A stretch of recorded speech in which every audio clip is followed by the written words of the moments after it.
Hello everybody.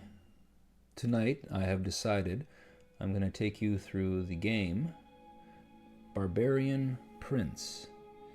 This one's a bit of a classic. It goes back to the early 80s, 1981.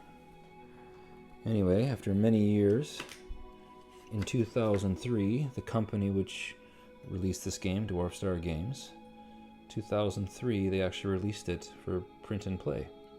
So I have printed it out. Now this is actually a different version than the one that you could actually purchase back in 1981. This was actually revamped by someone. And I found the link on Board Game Geek. I'll put that down in the description below to where you can get it as well. The components we need to be able to play the game is the rulebook, the events book, and the travel table. We'll also need this, the tracker, because we keep track of our time, our food supply, gold, and endurance, which is essentially our health. Also two six-sided die, some markers, and a good old-fashioned pad of paper. And we'll be using this to keep track of items and, I guess you don't need to see that. Keep track of items, our character stats, and any other information, followers, and that sort of thing. So let's get into it here and get started. Okay, the rulebook instructs us to go to E001. Event 001. The adventure begins. Evil events have overtaken your Northland's kingdom. Your father, the old king, is dead, assassinated by rivals to the throne. These usurpers now hold the palace with their mercenary royal guard. You have escaped and must collect 500 gold pieces to raise a force to smash them and retake your heritage. Furthermore, the usurpers have powerful friends overseas. If you can't return to take them out in 10 weeks, their allies will arm and you will lose your kingdom forever. Now consult R201 to determine the starting attributes, R202, Rulebook 202, of yourself as the Barbarian Prince, and then return to this event and read the paragraph below. Okay, R201, characters. Each character in the game has a combat skill, an endurance value, and a wealth code. Each is rated numerically, with higher numbers being better. If no wealth code is given, it is presumed to be 0, no wealth. The characters include yourself, the Barbarian Prince, see R202, we'll go to that in a minute, any followers who join your party, and any men, women, creatures, or animals encountered in the course of the game. Characters can be friendly or hostile, intelligent or unintelligent. Okay, let's go to R202 and get this going here. Your character. You begin play as the Barbarian Prince Cal Arith, rightful heir to the throne of the Northland's kingdom. Few humans can match your skill with trusty Bonebiter, your broadsword. You have combat skill of 8. Okay, we've written that down. Our name, combat skill 8. Okay, we have an endurance of 9, and that's represented by this tracker right here. So we get down to 1, we're unconscious, 0, dead. We are told to roll for a stat, your only other stat in the game. It is called Wit and Wiles. So this is this reflects our ability to react quickly to situations, think your way out of trouble, and convince people. So we have to roll 1 die for that. Wit and Wiles, 4. Okay, so we record that right here. 4 Wits and Wiles. Not bad. Next, we're told we have to roll on this table to determine how much starting gold we have. Now we're actually rolling on the wealth code number 2. That's our current wealth code for the start of the game. So I have to roll a 6-sider to determine how much gold I start with. Roll a 2. Okay, so we look on the treasure chart here. Wealth code of 2. We rolled a 2. We start out with $1. This tracker here will determine our gold. So we have $1. So we just go ahead and move that over to 1. All right, we can continue back to event 001. Continue to the next part. To escape the mercenary royal guard, your loyal body servant Ogab smuggled you into a merchant caravan to the southern border. Roll 1 die to see where the caravan takes you. Okay, so we're going to roll 1 die to find out where we are. You can see a roll of a 1 will put us there. Looks like a town, Ogden. A roll of a 2 will put us in that hex there, 0701. 3, the ruins. 4, there. 5, there. 6 there. So let's roll it up and see where we begin this adventure. 6. Okay, we rolled a 6, so we start there. Now at dawn, you roll out of the merchant wagons into a ditch. Dust off your clothes, loosen your sword belt, and get ready to start the first day of your adventure. See R203 for possible actions available to you. All right, R203. Daily actions. At the start of each day, you select 1 action for yourself. All other followers in your party will perform the same action, supporting and helping you. They can't be trusted to act on their own. Each action has separate rules described in the appropriate section. Possible actions include actions allowed while in a hex, rest in current hex to heal wounds and improve hunting, travel to a new hex, your most common choice, search for a previously placed cache. Okay, so we're on the time track. We are on our first day of the first week. We have 10 weeks, like I read earlier. Here's our food supply. We now have 0 food, so I'll have to do some hunting soon. Gold, we determined I have 1 gold. My endurance is 9. And we're going to be starting way up in the top right corner here, in the mountains. So we are on a mountain hex, and you can see here there is a stream that runs through a river. Now to get started, we have to consider where we are. We are in the mountains, so we now have to open up the travel tables, which are located in here. All right, we determined that we are right by a river, so that means we come to the cross river tables, and the first thing we have to determine is if we get lost trying to cross the river. Okay, let's see if we roll an 8 or higher on 2 6-sided dice, then we get lost trying to find the river. An 8. Okay, 8 or plus, we are lost. So that means we are stranded then at this current location. We can't advance any further. But we are in a mountain hex, so that means we now have to check to see if we have an encounter in that hex. Now we're back at the travel tables book, and we have come across the mountains. So now we have to roll here to see if there's an event. So we rolled the 2 6-sided dice. If we roll a 9 or higher, there's an event. 8, no event. Now there's an important note here. If you finish action for a day on any hex north of the Troggoth River, which we didn't get across the river, the Mercenary Royal Guardsmen may find you. See event 002 after normal events are concluded, but before you take your evening meal. So roll 1 die, subtract 3, then add 1. If you are in Ogden or Wishart, okay, we're not in none of those places. So we have to roll here, and we subtract 3. If the result is 0 or less, no event occurs. All right, this dice roll -3. -1. So we have no event. Now that actually concludes our day. So we now have to move into day 2. And well, actually we'll do that last. We're supposed to actually acknowledge our food first. So we did not eat today because we have no food yet. We need food. But I want to get across this river before I do any hunting. So right now we are at -1. What that -1 represents is that my combat skill, which is 8, is now 7 until I can get something to eat. Okay, so let's try this again. We want to try to get across this river. Let's see if we are lost trying to locate it. If we roll an 8 or higher, we are still lost, and once again, we'll have to remain in that exact same hex. Let's roll here. All right, a 7. We rolled lower than 8, so therefore we are not lost. Because we are not lost, we now have to check if there is an event at the river. An event would be a roll of 10 or higher. 5. No event. We cross the river into the next hex. We are now still in a mountain hex. Okay, that concludes our adventuring for the day. So now we have to eat, but we have no food. So we just begin to starve. We're hungrier and hungrier. So now at -2, the combat skill is at 6. Ideally, I would like to try to hunt right now, but we are still on a mountain hex. And if you come to the mountain portion of the travel tables, can we hunt here? No. So we will just press on. and we'll try to make our way down into this hex here. So to do that, we come to our mountain, just like we did kind of at the river. We come to the mountains table and we see if we're lost.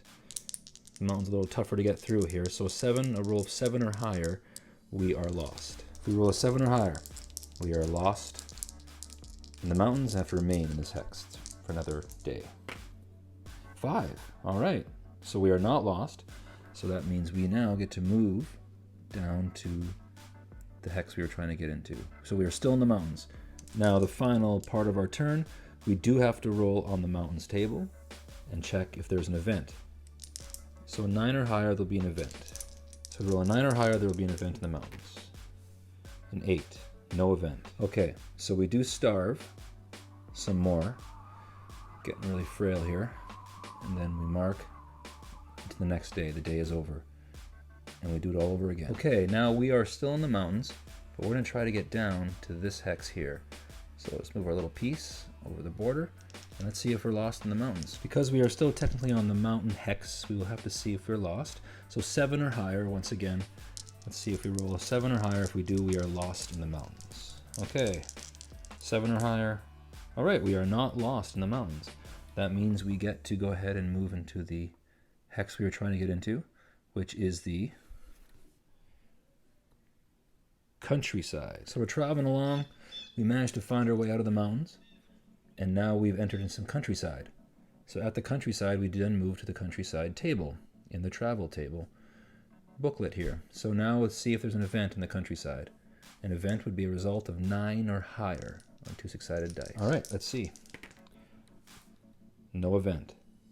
Okay, we are starved big time here. So -4. So our combat right now is at 4 of a possible 8. We are really hungry. Now we have to move the day tracker again to signify the end of the day. And we do it all over again. I am actually going to go ahead and, because I'm in a countryside hex, I can now hunt. And I need food badly. So I'm at 4 combat. Now to hunt, how this works is I have to take my combat, my current combat skill rank, which is now 4 because of the -4, I'm starving, and then half of my endurance. So half my endurance rounded down, I have 9, so half of that is 4. So I have a total of 8. I now would then subtract from the roll of 2 dice, and the result is the number of food units gained by hunting. Okay, so let's try that out. Okay, 8 minus 5. Okay, so I got 3 food units. Now, we got 3 food units.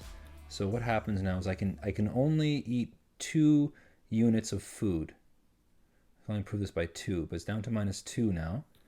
And I have still 1 unit of food left.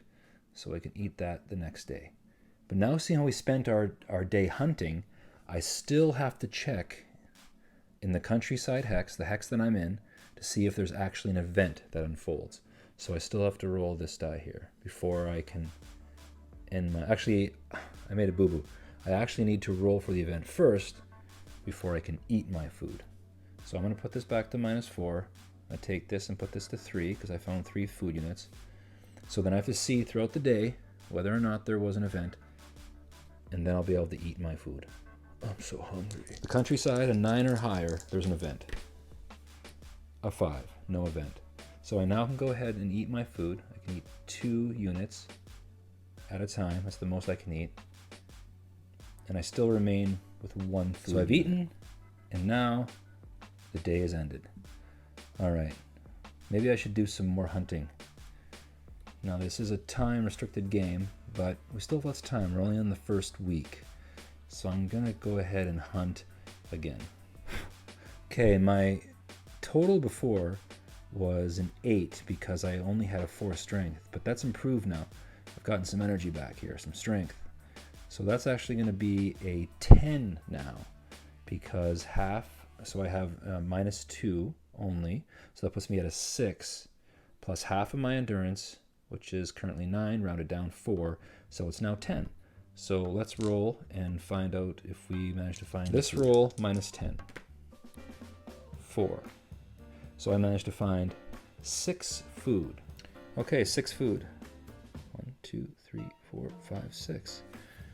All right. So I found 6 food, but now I need to check to see if there was an event this day. Let's back to the countryside. Event is a 9 or higher. 9 or higher, there's an event today. 10, there's an event. Okay, so to roll for an event, we roll down, then across. A really small set of instructions here, really tiny print. Roll down, then across. So let's roll down. 3, and then across 1. So 3, 1.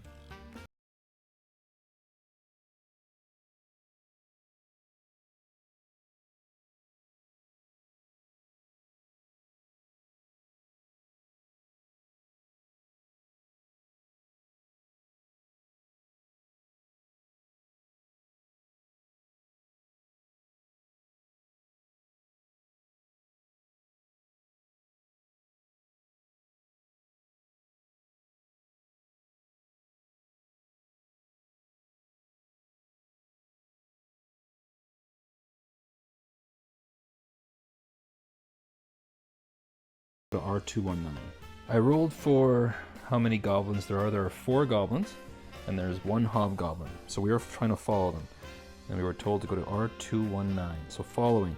In some events, you may secretly follow or trail the characters you encounter. If you encounter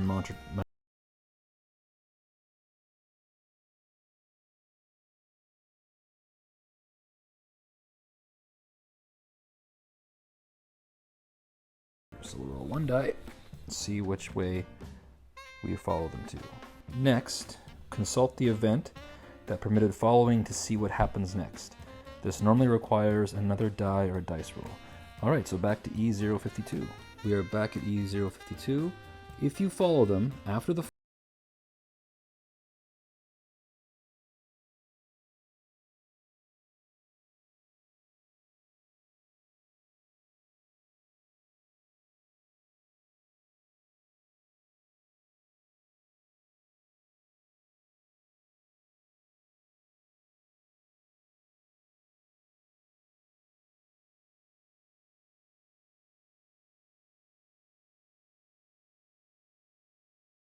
Okay, they led us to 4, which is E054. E054. They've taken us to a goblin keep. You see a fortified tower keep of a goblin king. The area is swarming with hundreds of goblins. You decide you should escape, but a band of goblins has already seen you. Great. They charge forward with screams and howls. If you are unable to escape from this hex for any reason, or decide not to resist, you are captured. See E061. If you try to escape, first make your escape move, then roll 1 die to see if you elude the pursuing goblins. If your wit and wiles is greater than the die roll, you lose them, and the event ends. Otherwise, you must either surrender, go to E061, and return to the keep hex, or fight them. If you fight, roll 1 die 3 times for the number of goblins. Each is combat 3. Okay, oh geez. Okay, so let's take a look here. If I roll a 4 or lower, I get away from the goblins. 1. Good. I escaped. And the event actually also told me that I have to make note of where this goblin keep is. You can see here all the hexes are numbered. So in 1704, that's where a goblin keep is. Okay, I made note of that here now. Under my notes on my character sheet. Goblin keep, it's event 052. 1074, and if I actually return back to this hex again in the future, it says that I automatically am captured. Alright, we started up here, we got across the river, we made it through the mountains, and then we came across some goblins over in 1803 in the countryside. We followed them into here and found out they had a keep here. They spotted me, I ran down here, they followed me, but I lost them.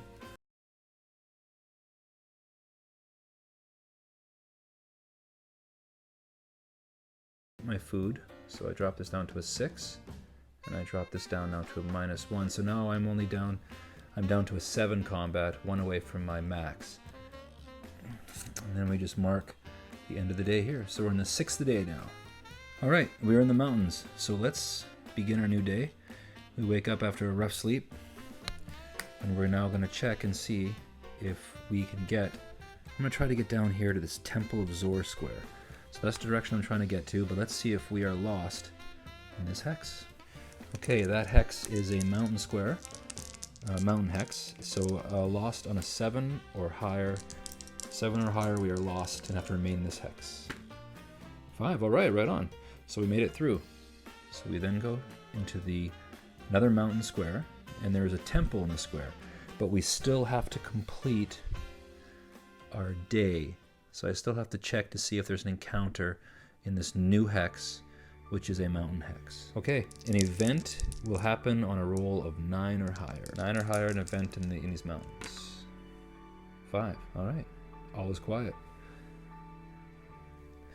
All right, so that ends our day. We traveled through that hex into the next hex. It was uneventful. We eat, and then we mark it again. It's the end of the first week, the 7th day. Now, because we are on a temple hex, we actually have some additional actions that we can do. So here, actions allowed only in certain types of hexes. Seek news and information in town, castle, or temple. Seek to hire followers in town or castle. Okay, it's a temple. Seek audience with local lord in town, castle, or temple. Submit offering at temple. Search ruins and ruins only. Okay, so we have a few different options here. We can seek news and information, or we can seek audience with a local lord. I've decided I think we're going to do seeking news and information. So let's read it here. In this daily action, you spend the day in taverns, streets, and the market talking and learning. Roll 2 dice and consult the list below for results. If you spend 5 or more gold pieces, add +1 to your die roll. If your wit and wiles is 5 or higher, add 1 also to your dice roll. Well, I don't have that kind of money, and my wit and wiles is 4, so I get no bonuses. So let's go ahead and just roll on this table and see what we get. Seeking news and information. 10. Discover residence of local magician. If you visit him today, see E016 with a friendly approach. E016, Magician's Home, friendly approach. Okay, so we found ourselves Magician's Home. Let's go see how he's doing. Magician insists you stay the night and tell him of your adventure to date. You must provide your own food for the day, as he has a small larder. He may be willing to discuss joining your party. He has combat skill 3, endurance 5. See R342 if you wish to try. If you don't or do and avoid a combat situation, he will give you a magic gift. Roll once on line B of the treasure table for the item received. All right, let's actually should we keep him? Should we try to get him to join us? You know what? Let's try to get him to join us actually. So let's interact with him. So that's R342. Okay, R342 and we're now in the rulebook, R342, General Inquiry. You are unsure of attitudes and make some good inquiries to determine what these encountered character seem interested in. Roll 2 dice. Okay, let's roll 2 dice and see if this wizard will come along with us. 7. Character reveal themselves gradually. You can either talk further, see R341, or let them pass, R35 or R325. Well, let's talk further. R341, conversation. An extended period of talking, you gradually discover the interests and attitudes of the character you encountered. This takes a good deal of time. You cannot travel any further today. Any other daily actions unfinished cannot be completed either. For the results of the talk, roll 2 dice. Okay. We talk on further with this friendly magician. Friendly so far, anyways. 5. Character needs 10 gold now, R331. If they join, they will leave your party in the next town, castle, or temple you enter in any event. That's not that great. Well, let's go to R331 and see what goes on here. R331, bribe to join. Character encountered are looking for easy money. Oh, jeez. Oh. So we get to the truth of the matter here with this wizard. They will join your party if you pay the gold requested. If you don't pay, roll 1 die. 1, 2, 3, characters ignore you, and event ends. If it's a 4, 5, or 6, one of those happen. Alright. If they are paid and do join, they will remain until you fail to give them an equal share of any new gold acquired. Equal share is at least as much as you get yourself. Or until any member of your party is abandoned or killed. If either of these happens, Even if in the midst of combat, these unreliable mercenaries will immediately abandon your party and disappear. Oh, we're learning a lot about this wizard's character here. All right, so let's just go ahead and roll. Okay, a 2. 3, 1. 1, 2. We rolled a 1. Character ignores you, and event ends. Okay, so after all that, we've hung out with this wizard. Well, and I guess we just didn't see eye to eye on a lot of things, and he's not really for my cause all that much. And he's just, he decided he's had enough of me, I guess. So the day ends, so I have to feed myself and end this day. Good riddance. Okay, so we end the day. No more starving, and I lose another food, and then the day ends. So we're now on day 1 of week 2. All right, so things with the wizard didn't go all that great. Kind of useless, actually. We are still in the mountains. We're actually still in the vicinity of the temple. So we can stay here if we want, or we can move on. But I think I might actually try to seek an audience with the Lord. Maybe we can get somewhere with that. So let's try that out. Okay, on the new day here, we're going to try to seek an audience at the temple. Note, if your party includes any priests or monks, add 1 to your die roll.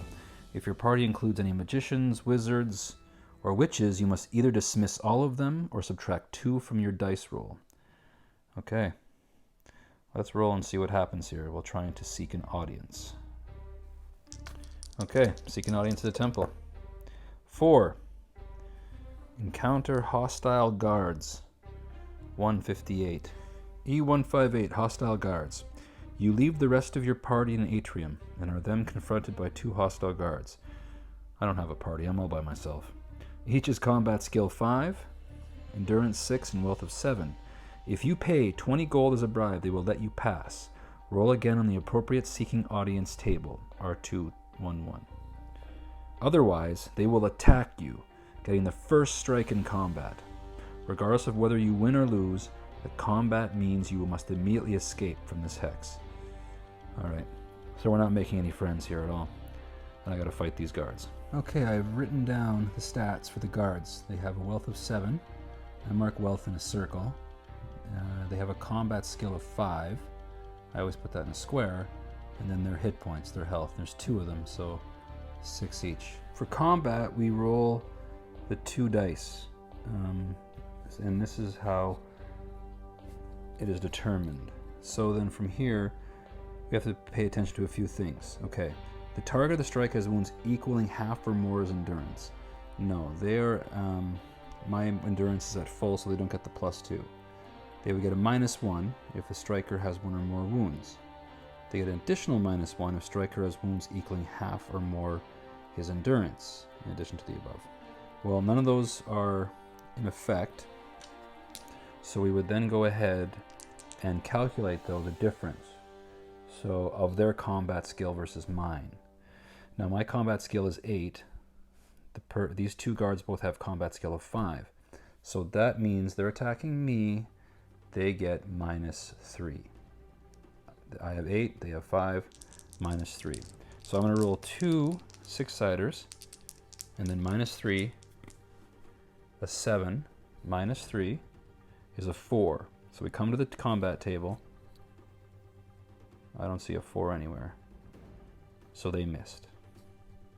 That first guard missed. The second guard rolls a 5, -3 is a 2. There is no 2 here as well. He also missed. It is now my turn. Okay, I have a combat skill at 8. I'm going to attack one of these guards. I only get 1 attack, but I get +3. So here we go. 9, 10, 11, 12. 12. 12 is here. 2 wounds. Okay, this guy here. I hit him for 2 wounds. He's down to 4. Now, if we refer back to the top here, for further adjustments, they currently get, the guards get -3 to attack, but this first guard is hurt. He's now down 2 points of health.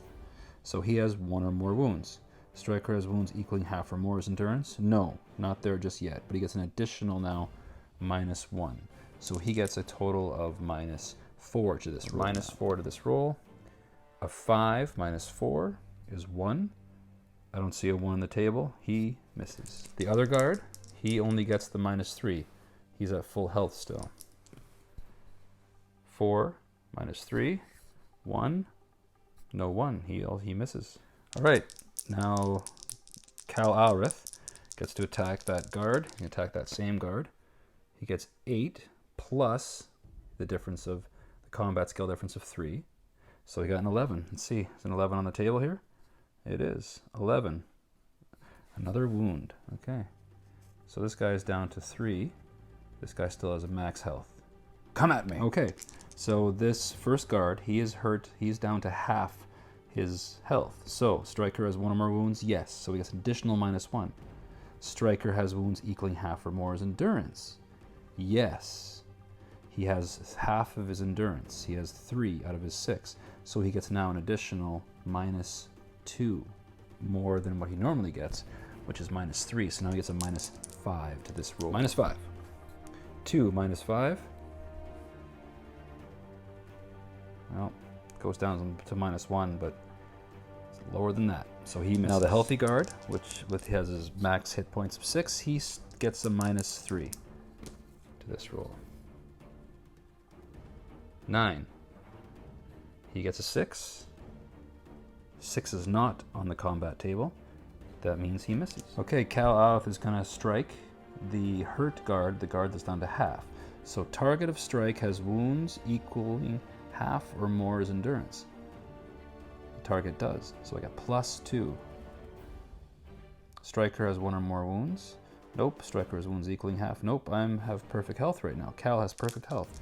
So I get +2 on top of my +3. So +5 to this roll to attack this guard. +5, 11. +5 is 16. 16 on the table. Woohoo! 5 points of damage. So I do 5 wounds to this guard. This guard, bleh, lop off his head. He's dead. 1 down, 1 to go. Okay, this guard is quivering in his boots, and he's going to attack me. He's at max health. I'm also at max health, so he just rolls on the combat table at his -3. 8 minus 3 is 5. 5 on the combat table. 1 wound, so he hits me. Okay, he hits me for 1 point of damage. So I'm now at 8. Now in my attack, I am injured now. So Striker has 1 or more wounds, which I do. So I get a -1 to this attack. So instead of my regular +3, I will get only +2 to my attack. +2, 8, so I get 10. 10 on the board is 2 wounds. All right, so the guard takes 2 wounds. Stab, stab. Okay, so this guard, 6 minus 2, he is down to 4 health. Now it's his attack. Now the guard is injured now, so he has 1 or more wounds, so he gets a -1 to this roll. A further -1 to his combat roll here. So normally he gets -3, so because of this, he will get this -4 is 0. 0 is not on here, so he swings and a miss. Now it's Cal Alrith that's going to attack him, and he gets only +2 to this roll. I'll drop one of my dice. 6, 7, 8. So his grand total is 8 plus 2, which is 10. 2 more wounds. He has 4. Now, stab, stab. Takes another 2 points of damage. He is down to 2 endurance. So he is now past half. He had 6 endurance starting, and he's now down to 2. So if we look here, it says Striker has wounds equally half or more his endurance. So he gets -1, plus he has 1 or more wounds, so he gets -2. So that means he normally had -3 to his rolls, but he'll now have -5 for this attack roll. -5, 11 minus 5 is 6. 6 is not here. It's a miss. Cal Alrith's attack. Cal Alrith, he has 1 or more wounds, so he's currently at a +2 to his attack. But because now we've knocked him past half, the target of strike has wounds equally half or more his endurance. So we get another +2. So we'll actually get +4 to Cal Alrith rolls. Comes at him with the sword. 3, 4, 5 plus 4 is 9. 9 is not here. It's a miss by Calarith. Guards attack again. Gets -5 to this roll. A 1. 6 minus 5 is 1. 1 is not on there. Guard Calarith gets +4 to this roll. 10 plus 4 is 14. Oh, look at that. 3 wounds. Charge! He is dead. I lop off both his arms and his head. So now we have defeated the guards, both of them. And we read earlier they have a wealth code of 7. So let's search their pockets for some gold.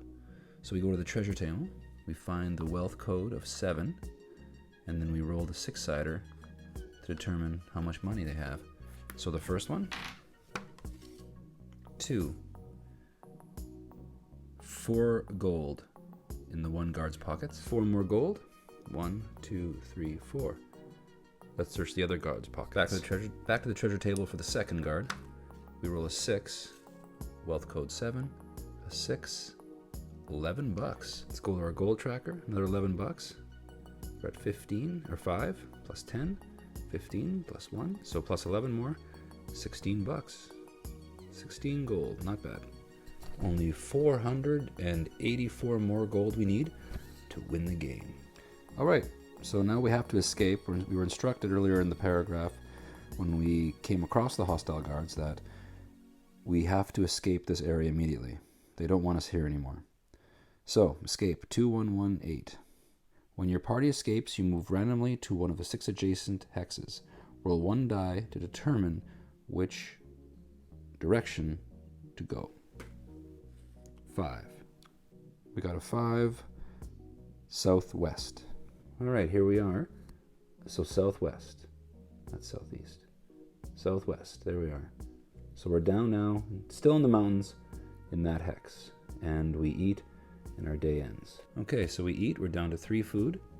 And we're into the second day of the second week.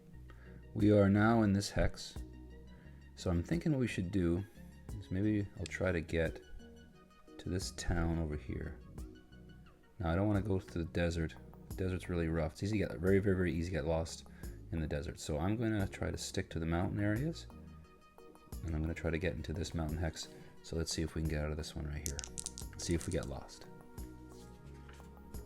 Alright, let's find the mountain. There's the mountains table. Let's see if we get lost. 3, not lost. Excellent. So we get to move into that hex. Still a mountain hex. We check now whether or not there is an event on a 9 or higher. 4, no event. All is quiet. Alright, our day ends once again. We eat and the day ends into the third day. Okay, so let's try to move. Let's try to get out of the mountains here and get into some forest. So let's see if we get lost in the mountains first. 7 or higher, lost. So we do not get out of this hex. We are lost in the mountains. Let's check now for an event 9 or higher. 11. There is an event. Okay, we roll down. 6 and then across. 6. 6 down, 6 across. Ruins. We've come across some ruins. E064. Ruins. You discover hidden ruins. You can undertake a search action in them. On any following day, you are in the hex, just as if they were ruins marked on the map. All right, let's write that down. Ruins. And that's E064. And that's in hex number. We are in hex number 1605. 1605. Now marked on our character sheet for future reference if we ever find ourselves heading back to this hex. So let's search the ruins. And the ruins are actually in a table. Well, they actually a list. So we have to roll 2 6-siders to find out what we find. So let's search the ruins. A 4. 4 So, hidden treasure. Roll 1 die for treasure.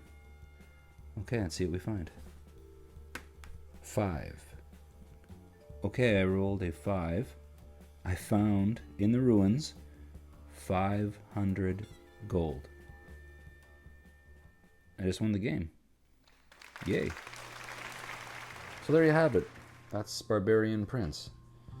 It's a fun game. I do like it.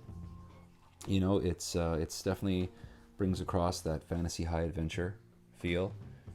It's what I like about it is that it is always a different experience when you play this game. There are so many different events in the event book, and they can go a number of different ways. There's plenty of encounters of all different sorts. This session we played, we didn't really get a chance to see much in terms of what was in the tables, but that's the game, really. We hit some mountains, we hit some countryside, but I don't think we hit any. No, we didn't hit any forest. But there's farmland spots, hills, desert. There's also towns and castles where you can interact with those spaces in a different way as well. So yeah, a lot of fun. If you like that high adventure, this is definitely a game for you, and you don't mind kind of a slower pace as well. Hard game, rarely ever win it. Got really lucky this session. And yeah, Barbarian Prince. So thanks for watching, everybody. Bye-bye now.